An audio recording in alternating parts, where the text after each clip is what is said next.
Iran ने retaliation के तौर पर मिडिल ईस्ट में मौजूद यूएस के मिलिट्री बेसिस पे एक के बाद एक धावा बोल दिया। एक American Israeli joint military operation में मारा गया।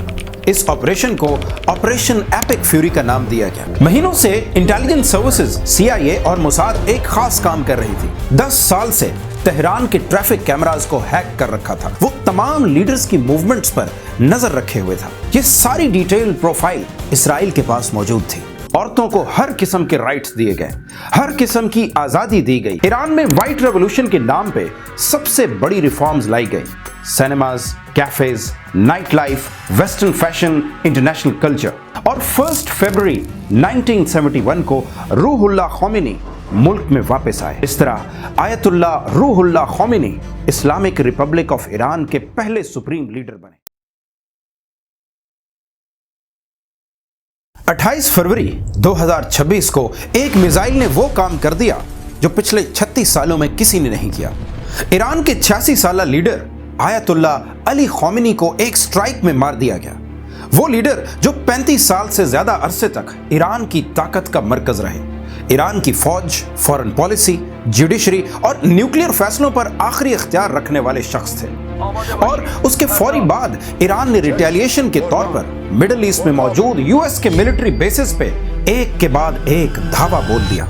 आज की इस वीडियो में हम आपको बहुत ही सिंपल वे में ये समझाएंगे कि आखिर आयतुल्लाह अली खोमेनी थे कौन और उनको क्यों और एग्जैक्टली कैसे मारा गया, और अब आगे क्या पॉसिबल सिचुएशंस डेवलप हो सकती हैं। क्या वर्ल्ड ऑर्डर चेंज होगा? क्या दुनिया वर्ल्ड वॉर 3 की तरफ जा सकती है? क्या अब ईरान में यूएस की पसंद की गवर्नमेंट बनेगी? इसराइल और यूएस को ईरान के साथ आखिर क्या प्रॉब्लम है? इन तमाम सवालों का जवाब मैं आपको दूंगा आज की इस वीडियो में।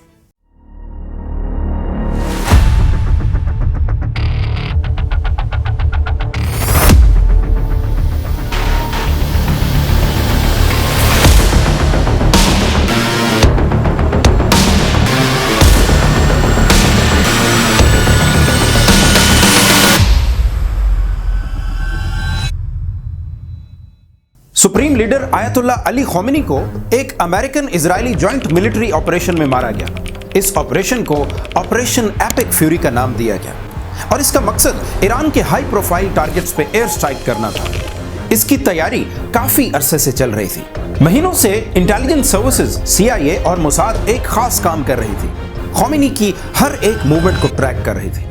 मोसाद ने state of the art technology का इस्तेमाल करके तकरीबन 10 साल से तेहरान के ट्रैफिक कैमरास को हैक कर रखा था और उनकी सारी फीड हासिल कर रहा था, और इस तरह वो तमाम लीडर्स की मूवमेंट्स पर नजर रखे हुए था। यहां एक इंटरेस्टिंग बात है कि एक कैमरा पास्टर स्ट्रीट में भी मौजूद था, जिसके करीब ही एक गार्डेड कंपाउंड के अंदर खोमेनी का दफ्तर था, और यहां सारी टॉप लीडरशिप को ट्रैक किया जा रहा था कि कौन कहां जाता है और किसके साथ जाता है।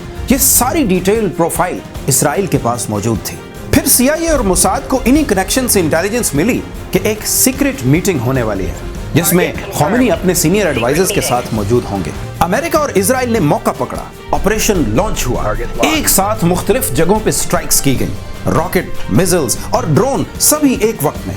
ये एक डीकैपिटेशन स्ट्राइक थी, यानी ऐसा हमला जिसका मकसद इलाका कब्जा करना नहीं बल्कि लीडरशिप को खत्म करना था। पहले ईरानियन ऑफिशियल्स ने कहा कि खोमेनी महफूज हैं, सब ठीक है, लेकिन कुछ ही घंटों के बाद ईरानियन स्टेट मीडिया ने खुद कंफर्म किया कि सुप्रीम लीडर अली खोमेनी अपने ऑफिस में स्ट्राइक्स में शहीद हो गया और उनके साथ 5 सीनियर एडवाइजर्स भी मौजूद थे। एक ही झटके में ईरान की टॉप लीडरशिप का खात्मा हो गया। दूसरी तरफ अमेरिका में ट्रंप ने खुशी से अनाउंस किया। उन्होंने लिखा कि खोमेनी हिस्ट्री के सबसे बुरे लोगों में से थे और ये उन तमाम अमेरिकन्स का इंसाफ था जो ईरान ने डेकेड्स में टारगेट किए। इसराइल के प्राइम मिनिस्टर नेतन्याहू ने कहा कि ये ऑपरेशन ईरान के एग्जिस्टेंशियल थ्रेट को खत्म करने के लिए जरूरी था, जबकि तुर्की के एर्दोगान ने अफसोस का इजहार किया। नॉर्थ कोरिया ने इसे गैर कानूनी हमला कहा। हौथीज ने इसे हीनस क्राइम यानी घिनौना जुर्म करार दिया। लेकिन खुद ईरान के अंदर एक अलग ही सीन था। तेहरान में कुछ लोग रोते हुए सड़कों पर निकल आए, खोमेनी की तस्वीरें हाथ में लिए। ईरान के कुछ सिटीज में लोगों ने खुशियां मनाई, लोगों ने डांस किया, मिठाइयां बांटी। ये बताता है कि ईरान के अंदर भी एक बड़ी आवाम मौजूद थी जो खोमेनी से नफरत करती थी। और एग्जैक्टली इसी पॉइंट को अमेरिका ने कैश किया, क्योंकि बहुत से लोग, खास तौर पे यंगस्टर्स, इस्लामिक रेवोल्यूशन वाला ईरान नहीं चाहते, बल्कि एक मॉडर्न और वेस्टर्नाइज्ड ईरान चाहते हैं। इस सब के बीच ट्रंप ने डायरेक्टली ईरान के लोगों को एड्रेस किया। उन्होंने कहा, जब हम अपना काम पूरा कर लें तो अपनी हुकूमत खुद संभाल लो, वो तुम्हारी है और शायद ये तुम्हारे लिए सदियों में एक ही मौका होगा। ये एक ऐसी बात थी जो पहले किसी अमेरिकन प्रेसिडेंट ने इतनी सीधी लफ्जों में नहीं कही थी। क्या ईरान के लोग इस मौके को पकड़ पाएंगे या फिर IRGC उन्हें फिर से दबा देगा? ये सवाल अभी भी हवा में है। अब जरा समझते हैं कि ये आयतुल्ला अली खोमेनी थे कौन, और ये समझने के लिए हम जरा देखते हैं ईरान की ब्रीफ हिस्ट्री और इंपॉर्टेंस को। 1925 का ईरान बिल्कुल डिफरेंट ईरान था। 1925 में रजा शाह पहलवी ने हुकूमत संभाली और ईरान को मुकम्मल तौर पर मॉडर्न कर दिया। औरतों को हर किस्म के राइट्स दिए गए, हर किस्म की आज़ादी दी गई। ये एक प्रो वेस्टर्न रिजीम थी जिस पे वेस्टर्न इन्फ्लुएंस था। और 1953 में अमेरिकन CIA और ब्रिटिश इन्वॉल्वमेंट के साथ एक मिलिट्री कू के जरिए प्राइम मिनिस्टर मोहम्मद मुसद्दिक को हटा दिया गया और उसके साथ ही ये government strongly pro American government बन गई। ईरान में व्हाइट रेवोल्यूशन के नाम पे सबसे बड़ी रिफॉर्म्स लाई गई। Cinemas, cafes, night life, western fashion, international culture, ये सब तेहरान में चलता था। और फिर 1979 में आई इस्लामिक रेवोल्यूशन। एक बहुत ही रिस्पेक्टेड शिया क्लेरिक रूहुल्लाह खोमेनी रजा शाह पहलवी की रिजीम और वेस्टर्न इन्फ्लुएंस के बहुत बड़े क्रिटिक बन के उभरे। खोमेनी का यह मुद्दा था कि ईरान को किसी किंग की नहीं बल्कि एक इस्लामिक लीडरशिप मॉडल की जरूरत है। इस डर से रजा शाह ने खोमेनी को जलावतन कर दिया। लेकिन ईरान की सड़कों पे प्रोटेस्ट होने लगे। गवर्नमेंट ने क्रैक डाउन किया जिसकी वजह से मजीद प्रोटेस्ट होने लगे। आखिरकार जब रिवॉल्ट कंट्रोल ना हो सका तो रजा शाह पहलवी ने खुद ही मुल्क छोड़ दिया और 1 फरवरी 1971 को रूहुल्लाह खोमेनी मुल्क में वापस आए और एक बहुत बड़े पैमाने पे उनका इस्तकबाल किया गया। आखिरकार रजा शाह की रिजीम मुकम्मल तौर पर खत्म हो गई और एक रेफरेंडम के मुताबिक ईरान ऑफिशियली एक इस्लामिक रिपब्लिक में तब्दील हो गया और इस तरह Ayatollah Ruhollah Khomeini Islamic Republic of Iran के पहले सुप्रीम लीडर बने।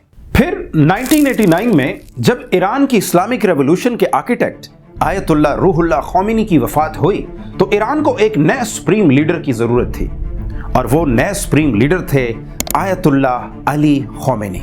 यहां पे एक इंटरेस्टिंग फैक्ट है, अली खोमेनी असल में एक मिड लेवल मुल्ला थे और इतने बड़े कोई रिलीजियस स्कॉलर भी नहीं थे, लेकिन सियासी होशियारी और IRGC की ताकत के दम पर उन्होंने सारी पावर अपने हाथ में ले ली। IRGC यानी इस्लामिक रेवोल्यूशनरी गार्ड कोर उस वक्त एक स्ट्रॉन्गेस्ट ऑर्गेनाइजेशन थी जो कि ईरानियन रिजीम को प्रोटेक्ट करने के लिए तैयार थी। सियासी शऊर का इस्तेमाल करते हुए और हालात को भांप के अली खोमेनी ने IRGC के साथ एक पॉलिटिकल पैक्ट किया जिसके मुताबिक खोमेनी ने IRGC को खुली छूट दे दी, greater political influence, national funds पे रसाई और इंडिपेंडेंट सिक्योरिटी और इंटेलिजेंस पावर। बदले में IRGC ने खोमेनी से वादा किया कि वो उनकी लीडरशिप को डिफेंड करेंगे और किसी भी किस्म की इंटरनल अपोजिशन को सप्रेस कर देंगे। ये एक गिव एंड टेक प्रोसेस था, बिल्कुल वैसे ही जैसे पाकिस्तान में पॉलिटिकल लीडरशिप और एस्टेब्लिशमेंट के दरमियान होता है। बहुत बार रिफॉर्मिस्ट ने चेंज लाने के लिए आवाज बुलंद की, लेकिन IRGC ने हमेशा इंटरनल सिक्योरिटी बैकबोन के तौर पर काम किया और इन आवाजों को सप्रेस कर दिया। खोमेनी की हुकूमत मुकम्मल तौर पर एक अथॉरिटेरियन रिजीम में चेंज हो चुकी थी। अली खोमेनी 36 साल तक ईरान के सुप्रीम लीडर रहे। कोई इलेक्टेड प्रेसिडेंट उनकी मर्जी के बिना कुछ नहीं कर सकता था। उन्होंने ईरान को न्यूक्लियर प्रोग्राम दिया और हिजबुल्लाह, हमास और हूथीज को पैसा और हथियार देकर अमेरिका और अमेरिकन एलाइज के खिलाफ खड़ा कर दिया। उन्होंने अमेरिका को शैतान अजीम कहना अपनी पॉलिसी का हिस्सा बना लिया और अमेरिका की मर्जी के खिलाफ अपने न्यूक्लियर प्रोग्राम्स पे काम जारी रखा। और एग्जैक्टली यही चीज अमेरिका को पिंच करती थी, क्योंकि अली खोमेनी ने अमेरिका की नाक में दम कर रखा था और इसी वजह से अमेरिका ने अली खोमेनी को 28 फरवरी 2026 को एलिमिनेट कर दिया। और यहां एक बहुत ही इंटरेस्टिंग बात सामने आती है।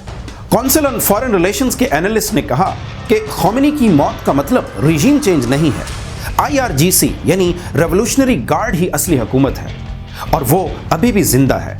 यानी सिर्फ एक इंसान खत्म हुआ है, सिस्टम अभी भी कायम है। सपोर्टर्स के लिए आयतुल्ला खोमेनी इस्लामिक रेवोल्यूशन के मुहाफिज थे। तनकीद करने वालों के लिए वेस्ट के साथ तनाजात की बुनियादी जिम्मेदार थे। अमेरिका की पूरी कोशिश होगी कि ईरान में रिजीम चेंज किया जाए, जबकि दूसरी तरफ ईरान भी सरेंडर करने का नाम नहीं ले रहा। मिडिल ईस्ट में पहले ही बेचैनी है। ईरान पे अमेरिका और इजराइल बार बार न्यूक्लियर वेपन्स बनाने का इल्जाम लगा चुके हैं। ईरान में अब एक पावर वैक्यूम बन चुका है और अब देखना यह है कि इस पावर वैक्यूम को कौन फिल करता है। अमेरिका की इंटरेस्ट ईरान में हमेशा से रही है, चाहे वो कोल्ड वॉर के फेयर्स हों या फिर ऑयल रिजर्व्स। लेकिन दूसरी तरफ चाइना और रशिया भी ईरान में अमेरिका को बर्दाश्त नहीं कर सकते, क्योंकि इससे रीजन में अमेरिका की हेजेमनी कायम होगी, जो कि चाइना और रशिया बिल्कुल भी नहीं चाहते। ईरान अब आसानी से हार नहीं मान रहा। ईरान ने अपनी एक मेजर मॉस्क पे एक रेड फ्लैग रेज कर दिया है, जो कि एक पावरफुल शिया सिंबल है, जिसका मतलब रिवेंज फॉर अ मार्टायर है। ईरान अब किसी भी तरह से रिटेलिएट कर सकता है, एक बिफिटिंग रिस्पॉन्स दे सकता है। ईरान इसराइल के खिलाफ ऑलरेडी एक ऑपरेशन ट्रू प्रॉमिस 4 लॉन्च कर चुका है और ईरान ने स्ट्रेट ऑफ हॉर्मुज से होने वाली इंटरनेशनल ट्रेड को भी थ्रेट किया है, जिसकी वजह से ऑयल क्राइसिस पैदा हो सकता है और ग्लोबल ऑयल सप्लाई का रिस्क बढ़ सकता है। यह स्टोरी अभी खत्म नहीं हुई। इस कॉन्फ्लिक्ट के एंड पे अभी भी कुछ सवाल अनआंसर्ड हैं। क्या ईरान फ्री होगा? क्या IRGC ज्यादा ताकतवर हो जाएगी? क्या ये कॉन्फ्लिक्ट एक वर्ल्ड वॉर की शक्ल अख्तियार करेगा या फिर ईरान में डेमोक्रेसी कायम होगी? बीइंग अ लिबरलिस्ट, मैं यही ख्वाहिश करता हूं कि दुनिया में सैनिटी प्रिवेल हो जाए और पीस कायम हो। अगर आप हमारे इस चैनल पे नए हैं तो हमारे इस चैनल को सब्सक्राइब करना मत भूलिएगा।